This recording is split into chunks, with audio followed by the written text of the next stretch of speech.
پیارے ساتھیوں، آج کا یہ سچا واقعہ ایسے نوجوان شخص کا ہے جس نے اپنی ماں سے بھی بڑی عورت کے ساتھ شادی کر لی، اور شادی کے بعد اس کو وہ عورت ایک ایسا راز بتا گئی کہ اس کو جان کر یہ شخص اپنی باقی ساری عمر روتا رہا۔ آپ یقیناً سوچیں گے کہ اس شخص نے آخر ایسا کون سا راز اس بوڑھی عورت سے پایا کہ باقی عمر اس کی روتے ہوئے دکھ میں گزری۔ آپ کو یہ سب بتائیں گے، مگر یہ سب جاننے کے لیے ہمارے ساتھ آخر تک جڑے رہیے گا۔ اور ویڈیو میں آگے بڑھنے سے پہلے ہم آپ کو یہ بھی بتانا چاہتے ہیں کہ ہمارے پاس بہت سارے ای میلز اور میسج آ رہے تھے کہ ہمیں شوگر کی دوائی بتائیے۔ تو اگر آپ کو شوگر کی بیماری ہے یا دھات کی بیماری ہے یا مردانہ طاقت سے ریلیٹڈ کوئی بھی بیماری ہے تو ہمارے پاس ان سب بیماریوں کی دوائی موجود ہے، جس سے آپ کی بیماری گارنٹی سے جڑ سے ختم ہو جائے گی۔ آپ کو صرف یہ دوائی ایک باری منگانی ہوگی، ایک بار سے ہی آپ کی دوائی سے آپ کی جو بیماری ہے وہ جڑ سے ختم ہو جائے گی انشاءاللہ۔ ہمارے جو عالم ہیں انہوں نے اس دوائی پر پڑھائی کی ہے، وظائف کی ہیں۔ تو اگر آپ دوائی منگوانا چاہتے ہیں تو ہم کوریئر سے آپ کے پاس دوائی بھیج دیں گے۔ دوائی کے پرائس بھی زیادہ ہائی نہیں ہیں۔ دوائی منگوانے کے لیے آپ اسکرین پر دیے گئے نمبر پر واٹس ایپ کر کے دوائی آرڈر کر سکتے ہیں، اور زیادہ جانکاری کے لیے آپ واٹس ایپ پر میسج کریں۔ دوستو، کہانی تھوڑی عجیب ہے۔ یہ واقعہ ہے سعودی عرب کی ایک یونیورسٹی میں پڑھنے والے ایک لڑکے کا، جس کا نام عبد الرحیم تھا۔ دوستو، یہ نوجوان بہت نیک پرہیزگار شخص تھا اور غریب فیملی سے تعلق رکھتا تھا۔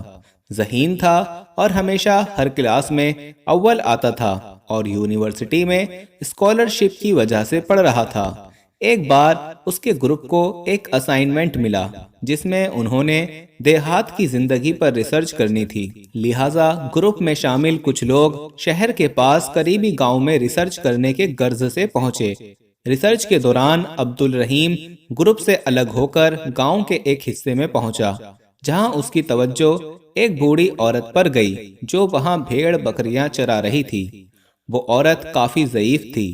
اسے عجیب لگا اور تجسس پیدا ہوا کہ وہ اس بوڑھی عورت کے بارے میں جانے کہ اس عمر میں وہ بکریاں چرا رہی ہے، کیا اس کی مدد کرنے والا کوئی نہیں ہے جو وہ اس عمر میں اتنا مشکل کام اکیلے سر انجام دے رہی ہے۔ اس نے دن بھر اس عورت کو نوٹ کیا۔ وہ صبح سویرے بھیڑ بکریاں چرانے یہاں آتی تھی، ان کی دیکھ بھال کرتی تھی، اور شام کو واپس اپنے سادہ سے کچے گھر میں لوٹ جاتی تھی۔ اس نے گاؤں والوں سے اس عورت کے بارے میں پوچھا۔ گاؤں کے لوگوں نے اسے بتایا کہ اس بوڑھی عورت کا اس دنیا میں کوئی نہیں ہے۔ وہ سالوں سے تنہا زندگی بسر کر رہی ہے اور دن بھر بکریوں کی دیکھ بھال کرتی ہے اور ان کو چرانے چراہ گاہ لے جاتی ہے، اور انہی سے اس کا گزر بسر ہو رہا ہے۔ دوستو، وہ نوجوان واپس اپنے گروپ کے ساتھیوں کے پاس آ گیا، مگر ساری رات اسی عورت کے بارے میں سوچتا رہا۔ خدا جانے اسے اس عورت کے ساتھ کیا وابستگی محسوس ہو رہی تھی کہ بار بار اس کا دھیان اسی کی طرف جا رہا تھا۔ اگلے دن وہ نوجوان پھر اسی چراگاہ جا پہنچا اور اس بوڑھی خاتون کے پاس گیا اور اس سے بات کی، جس کا جواب اس بوڑھی عورت نے نہایت شفقت سے اس کو دیا۔ اس نے ادھر ادھر کی باتیں کرتے کرتے اس سے پوچھا کہ آپ اکیلے ان بھیڑ بکریوں کو کیسے سنبھالتی ہیں؟ اس عورت نے اس کو بتایا کہ اس کا یہاں پر کوئی نہیں ہے، شوہر بہت پہلے مر چکا ہے اور اس کے بچے بھی تھے، مگر اس کا ساتھ چھوڑ گئے۔ مگر اس نے ہمت نہیں ہاری اور انہی بھیڑ بکریوں کو اپنا سب کچھ سمجھا۔ اپنی اولاد، اپنی فیملی اس کے لیے یہی جانور ہیں، اس لیے ان کی کیئر کرتی ہے، اور اللہ کا شکر ادا کیا کہ وہ یہ سب کرنے کے اہل ہے۔ عبد الرحیم اس بوڑھی عورت کی ہمت پر اس سے کافی متاثر ہوا۔ اس نے عورت سے پوچھا کہ اس کو زندگی میں کیا کوئی گلہ نہیں، کیا اس کی کوئی خواہش نہیں ہے کہ اس کی اولاد اس کے پاس ہو؟ تو اس کے جواب میں عورت نے کہا کہ نہیں، وہ بس اللہ کا ہر حال میں شکر ادا کرتی ہے اور دعا کرتی ہے کہ اس کی اولاد ہمیشہ خوش رہے۔ اس کو اپنی اولاد سے کوئی گلہ شکایت نہیں، بس اس کی یہ آخری خواہش ہے کہ جس پر وہ دکھی ہو جاتی ہے، کیونکہ اس کی یہ خواہش پوری ہوتی اسے نہیں دکھتی۔ نوجوان نے پوچھا، وہ کیا خواہش ہے؟ عورت نے اسے بتایا کہ کہ وہ ایک بار مرنے سے پہلے اللہ تعالیٰ کا گھر دیکھنا چاہتی ہے، اللہ کے گھر کی زیارت کرنا چاہتی ہے، مگر وہ جا نہیں سکتی کیونکہ اس کے پاس اس کا کوئی محرم نہیں ہے اور نہ ہی اس بڑھاپے میں کوئی ساتھ لے کر جانے والا ہے۔ لڑکا اس کی یہ خواہش سن کر غمزدہ ہوا۔ اس کا دل چاہا کہ کسی طرح سے اس عورت کی خواہش پوری کر سکے، مگر کیسے؟ وہ یہ بات ساری رات سوچتا رہا اور اس نے اس کا ایک حل نکالا کہ اگر وہ اس بوڑھی عورت سے نکاح کر لے، اس کا محرم بن جائے تو اس سے اس بوڑھی عورت کی آخری خواہش پوری کروا سکتا ہے۔ اس نے سوچا کہ پھر چاہے واپس آ کر وہ اس عورت کو طلاق دے دے گا، مگر وہ پہلے کسی مفتی یا کسی عالم سے اس کے بارے میں پوچھے گا کہ کیا ایسا کرنا جائز ہوگا۔ اگلے دن صبح وہ ایک مفتی صاحب کے پاس گیا اور ان کو اپنا مقصد بتایا۔ مفتی صاحب نے کہا کہ ایسا بالکل جائز ہے اور وہ ایسا کر سکتا ہے۔ مفتی صاحب کی اجازت کے بعد وہ بوڑھی عورت کے پاس گیا اور اس کو بتایا کہ اگر وہ اس سے نکاح کے لیے راضی ہو جائے تو اس کی یہ خواہش پوری ہو سکتی ہے کہ وہ اللہ کا گھر دیکھ سکے اور محرم کے ساتھ عمرے پر جا سکے۔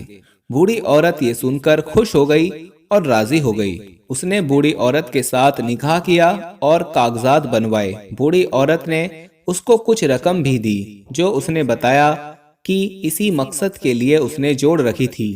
لہٰذا وہ دونوں یعنی عبد الرحیم اور بوڑھی عورت مکہ مدینہ گئے۔ عبد الرحیم نے اس بوڑھی عورت کی خواہش کو پورا کیا، اس کو اپنے ساتھ عمرے پر لے کر گیا، زیارتیں کروائیں اور عمرہ کروایا اور پھر وہ دونوں واپس آ گئے۔ واپس آ کر عبد الرحیم نے اس عورت کو کہا کہ میرا مقصد پورا ہوا، اب آپ چاہیں تو میں آپ کو طلاق دے دیتا ہوں۔ اس عورت نے کہا کہ نہیں، تم مجھے طلاق نہیں دو اور ایسے ہی چھوڑ دو اور تم جاؤ، خوش رہو، آباد رہو۔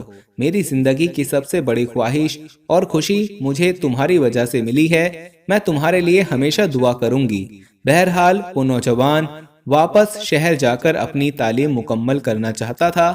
اس بوڑھی عورت نے اسے خوشی سے بھیجا کہ جاؤ اپنی تعلیم مکمل کرو، مگر اس کو طلاق سے منع کر دیا۔ یونیورسٹی میں اس کے دوستوں نے اس سے ہنسی مذاق میں سب کچھ پوچھا اور مذاق کیا کہ کیا ہوا۔ اس نے انہیں سارا احوال بتایا اور یہ بھی کہا کہ جیسا وہ سوچ رہے ہیں ایسا کچھ نہیں ہوا اور نہ ایسا کوئی مقصد تھا۔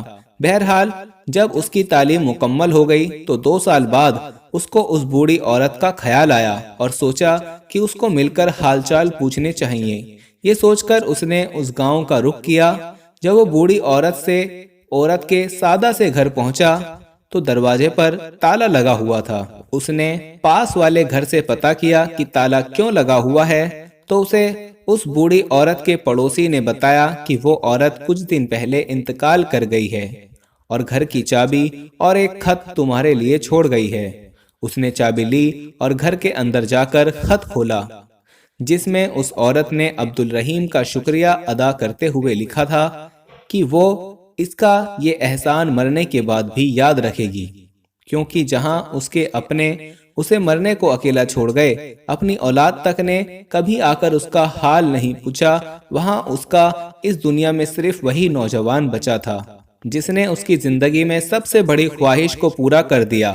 وہ اس کے اس احسان کا بدلہ تو نہیں دے سکتی، مگر اپنی ساری جائیداد اس کے نام کر رہی ہے، جس کے تمام کاغذات اس کی الماری میں پڑے ہیں۔ دوستو وہ لڑکا حیران ہوا۔ آنسوؤں کے ساتھ اس نے الماری کھولی، وہ فائل نکالی اور وہ نہیں جانتا تھا کہ اس بوڑھی خاتون کی کوئی جائیداد بھی ہے۔ وہ تو اس بوڑھی خاتون کو غریب سمجھتا تھا۔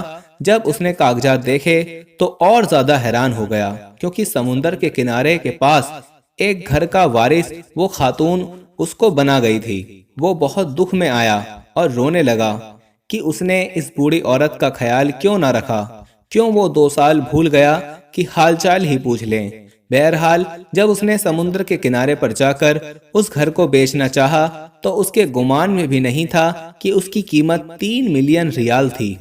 اللہ تعالیٰ نے اس کو اس بوڑھی عورت کی نیک خواہش پوری کرنے کا انعام دے دیا تھا، مگر دوستو وہ ساری عمر غمزدہ رہا، پچھتاتا رہا۔